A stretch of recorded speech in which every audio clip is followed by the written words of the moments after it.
TIB একটা আছে, সুজন আছে।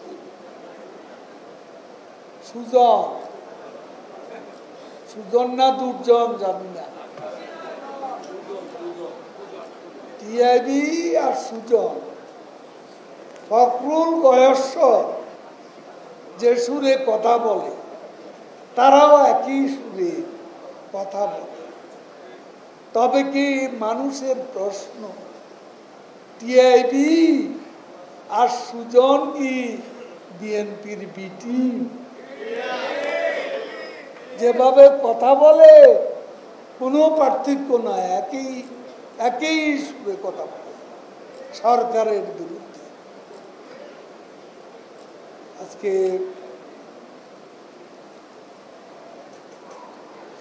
আমি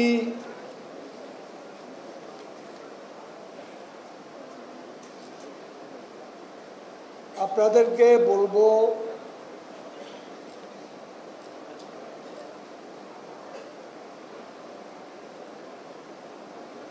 আপনাদের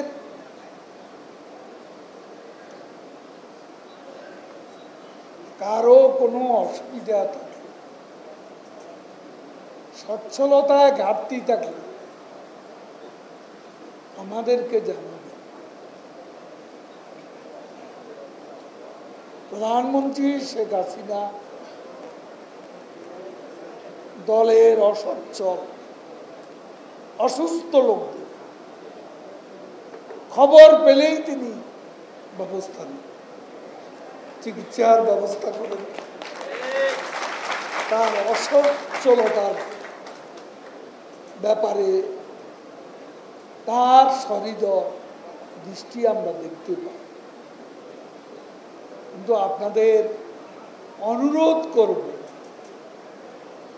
দলের বদনাম করে কেউ কোনো অপকর্ম করবেন না। সত্য সত্যই, বাইরে থেকে বেনজিরকে আমরা যেভাবে দেখেছি, তিনি যে আরেক বেনজির ভেতরে, সেটা তো এখন সত্য হয়ে যাচ্ছে। কাজেই একজন মানুষের চলতে ফিরতে কত লাগে,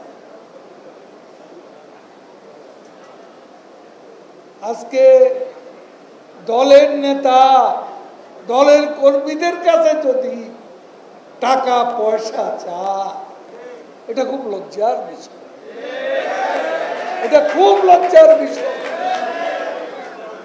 আমি আশা করি আমাদের দল, আমি যে কথা বলছি সারা দেশের জন্য বলছি, শুধু